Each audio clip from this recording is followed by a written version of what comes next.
రాష్ట్రానికి రాజధాని అవసరం లేదు, రాజధానిని అప్పులు చేసి మరీ కట్టాలా, ముఖ్యమంత్రి ఎక్కడుంటే అదే రాజధాని అని మాట్లాడుతున్నారు. ఆయన మాటల మీద మీ అభిప్రాయం ఏంటి? అది తప్పమ్మా. ముఖ్యమంత్రి ఎక్కడుంటే అక్కడ రాజధాని అనే మాట మాత్రం తప్పు.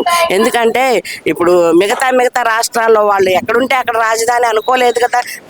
రాష్ట్రం కట్టిన తర్వాత, రాష్ట్రం అంటూ డెవలప్ అయిన తర్వాత రాష్ట్రానికి ఒక రాజధాని ప్రాంతం అనేటటువంటిది, డెవలప్ అయిన ప్రాంతాన్ని రాజధానిగా నిరూపించుకుంటున్నారు. ప్రతి రాష్ట్రంలో జరుగుతున్నది అదే.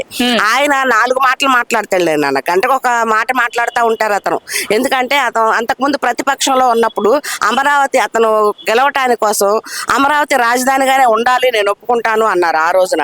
తర్వాత ఆయన అధికారంలోకి వచ్చిన తర్వాత అట్లా కాదు, 3 రాజధానులను మొదలు పెట్టారు.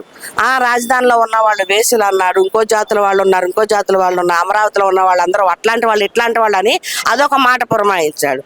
కానీ అమరావతి ఆయన అన్నట్లు కాదయ్యా, అందరూ రైతులు ఉన్నారు, మంచిది, అమరావతి రాజధానిగా ఉండటమే సవ్వని ఇప్పుడు మాట మార్చుతున్నాడు. ఇప్పుడు మళ్ళీ ప్రతిపక్ష నేతగా ఉండాలి, నేను ఉంటానన్నాడు. ఆయన ప్రతిపక్షం కూడా ఇవ్వకూడదు, ఆయనకి ఇవ్వలేదు కూడాను. ఇప్పుడు ప్రతిపక్ష నేతగా ఉండి ఇప్పుడేం మాట్లాడుతున్నారు, అసలు రాజధాని అవసరం లేదు, ఎక్కడ ముఖ్యమంత్రి ఉంటే అక్కడ రాజధాని అంటే 4 రకాల గంటకు ఒక మాట మాట్లాడే వాళ్ళని మనం అసలు నమ్మకూడదమ్మా.